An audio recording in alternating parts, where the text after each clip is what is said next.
जय हिंद दोस्तों। अग्निवीर स्कीम पर भविष्य में प्रश्न चिन्ह लगा है। क्या अग्निवीर स्कीम रहेगी या खत्म होगी, या अग्निवीर स्कीम में बदलाव होगा या नहीं होगा, हर कोई जानना चाहता है। क्योंकि कांग्रेस अधिवेशन में राहुल गांधी जी ने फिर प्रहार किया है। समय का चक्र कब बदल जाए आप जान सकते हो कि कांग्रेस लगातार हमलावर है। खासकर राहुल गांधी जो कि विपक्ष के नेता हैं, उन्होंने कहा ये पीएमओ की स्कीम है, ये देश के ऊपर थोपी स्कीम है। इसके बारे में सेना अधिकारियों को भी कॉन्फिडेंस में नहीं लिया गया। और एक तरफ इससे क्या फायदा है, इससे क्या घाटा है, हम भी समझेंगे। और राहुल गांधी जी कह रहे हैं आखिर इससे देश को नुकसान है, सेना को नुकसान है और इंडिविजुअल को नुकसान है, फिर फायदा किसे है? क्या पेंशन बजट कम करने के लिए ये सरकार देश की सुरक्षा के साथ खिलवाड़ कर रही है? यह भी आरोप लगाया। जैसे उन्होंने कहा कि यदि एक अनट्रेंड सैनिक जाकर के देश के लिए कितना डेडिकेटेड हो सकता है, यानी उसके अंदर वो विल पावर नहीं हो सकती, क्योंकि वो जानता है कि हमें 4 साल ही रहना है। वो जानता है कि यदि हम शहीद हो गए तो हमें शहीद का दर्जा नहीं मिलेगा। वो जानता है यदि हमें कुछ हो गया तो हमारा परिवार बिल्कुल रोड पर आ जाएगा।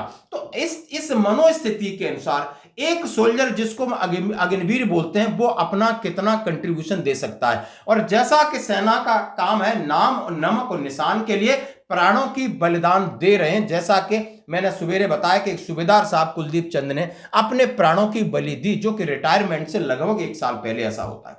तो वो जज्बा कहां से लाएगा एक सोल्जर, वो जज्बा और जुनून कहां से लाएगा? भले वो सरकार का कहना है कि हमने उम्र को कम करने के लिए या पेंशन बजट को कम करने के लिए या पेंशन को खत्म करने के लिए ये अग्निवीर योजना लाई गई। इससे सीधा सीधा देश को नुकसान है, क्योंकि सेना कमजोर होगी तो देश कमजोर होगा। इंडिविजुअल को नुकसान है कि वहां पर उसका भविष्य सिक्योर नहीं है, और यदि बाहर आ जाता है तो उसको क्या मिलेगा क्या नहीं मिलेगा। तो दोस्तों अब इसमें बदलाव होंगे या ये बिल्कुल खत्म होगी, क्योंकि दोनों चीजें समांतर चल रही हैं। समय का चक्र, समय का पहिया कभी भी घूम सकता है। आज भारतीय जनता पार्टी सत्ता पे तो कल कांग्रेस थी, आने वाले समय में कांग्रेस हो सकती है।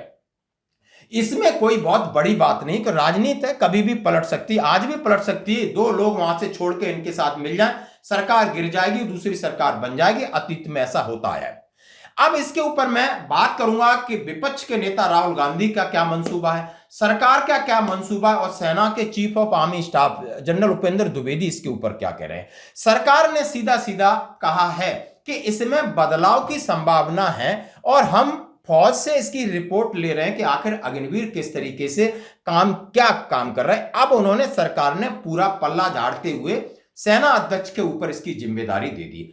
और विपक्ष लगातार हमलावर है कि जैसे ही ये पीएमओ की स्कीम है और यहां पर नक्श शहीद का दर्जा मिलता है, फौज की नौकरी जवानों के लिए, जो जवान जाते थे वो किसानों के बच्चे, मजदूर के बच्चे, गांव के बच्चे, देहात के बच्चे, जो कि मानसिक रूप से शारीरिक रूप से मजबूत होते थे।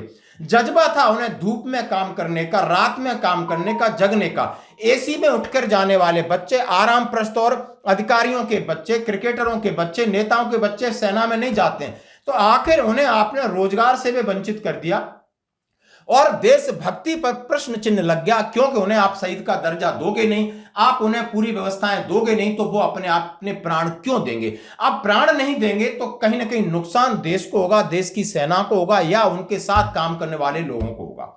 अब इनका कहना है कि हमारी सरकार आती है, हम इसको डस्टबिन में डाल देंगे, यानी बिल्कुल खत्म कर देंगे।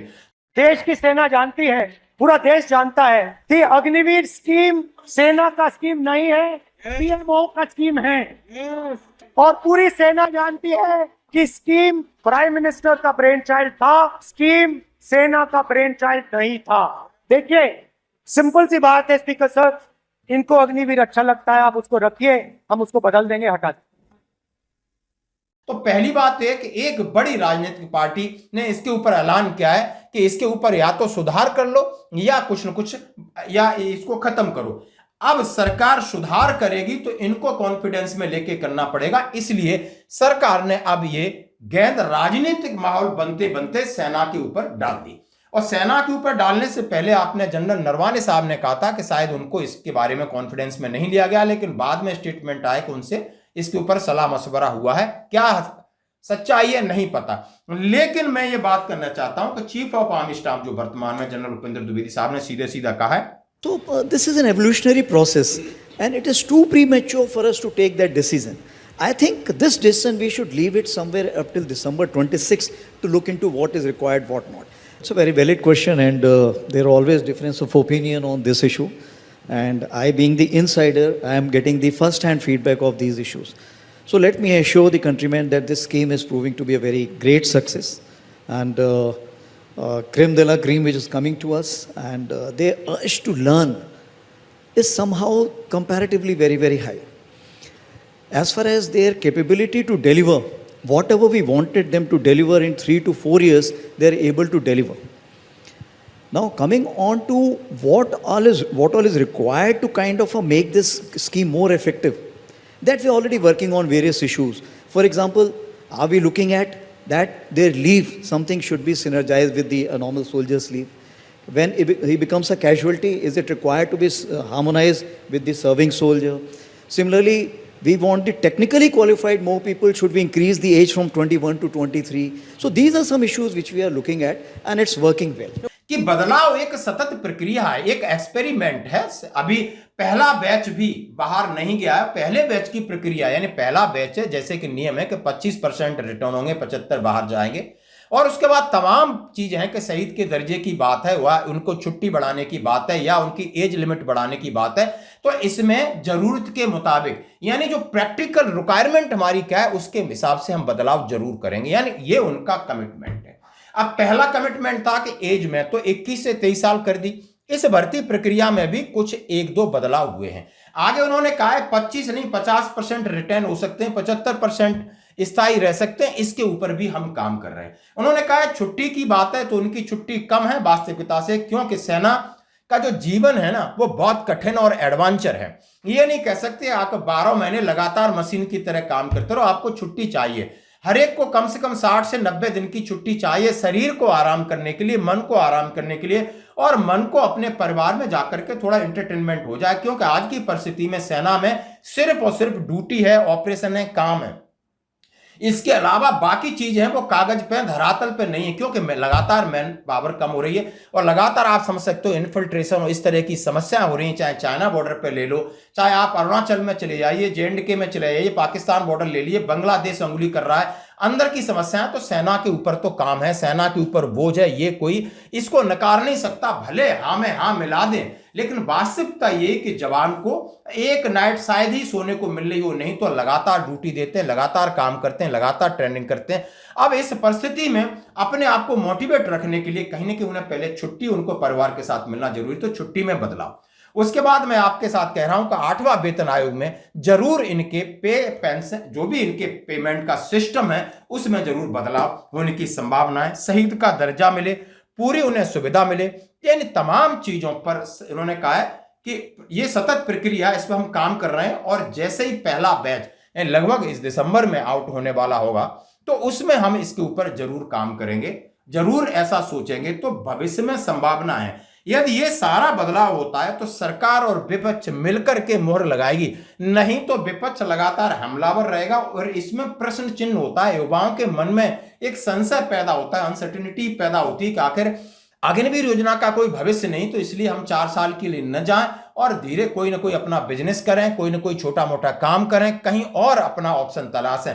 लेकिन नुकसान इस देश को हो रहा है कि देशभक्ति वाला जज्बा, सेना में जाने वाला जज्बा, आपने देखा होगा कि आर्मी कमांडर ने CM भगवंत मान से गुहार की कि लोगों को मोटिवेट करिए कि वो सेना में आए। जो रेजिमेंट है, सिख रेजिमेंट है, सिखला रेजिमेंट है, वहां पर आपको सरदार जवान नौजवान नहीं मिल रहे, उन्होंने या तो नशे में कहीं है या तो विदेश जा रहे हैं। पिछे जे वैसटर्न कमांड के जिहड़े हैड ने फौज दे, वो मैनू मिले, उन्होंने मैनू बड़ी एक चिंताजनक गल दसी और मैनू बहुत दुख होया सुन के। वो कहते जी साडी हैल्प करो, सिख रेजिमेंट वास्ते सानू भर्ती होने लिए बच्चे नहीं मिल रहे, सिख रेजिमेंट खतरे च है जी। देखो कितना बहादरी का इतिहास है सिख रेजिमेंट का, ते अज भर्ती होने लिए बच्चे नहीं मतलब लब। तो कौन जाएगा? यानी गरीबों के बच्चे जाते हैं, मजदूरों के बच्चे जाते हैं, गांव के बच्चे जाते हैं, किसानों के बच्चे जाते हैं, शहरियों के बच्चे नहीं जाते। मैं आपसे सीधा सीधा कह रहा हूं कि सूबेदार मेजर ऑनरी कैप्टन का बच्चा सेना में सिपाही मिल सकता है, लेकिन आपको sub inspector of police, state police का बच्चा आपको सेना में नहीं मिल सकता। नहीं, एक बच्चा निकाल के बता दो जो डायरेक्ट एसआई हो, डायरेक्ट सब इंस्पेक्टर भर्ती हो, उसका बच्चा देशभक्ति के लिए गया हो, कभी नहीं जाएगा, क्योंकि उसके पास तमाम पैसा है। किसी पटवारी का बच्चा नहीं सेना में जाएगा, लेकिन बिल्कुल सैनिकों के, सूबेदारों के बच्चे जाएंगे, हवलदारों के बच्चे जाएंगे।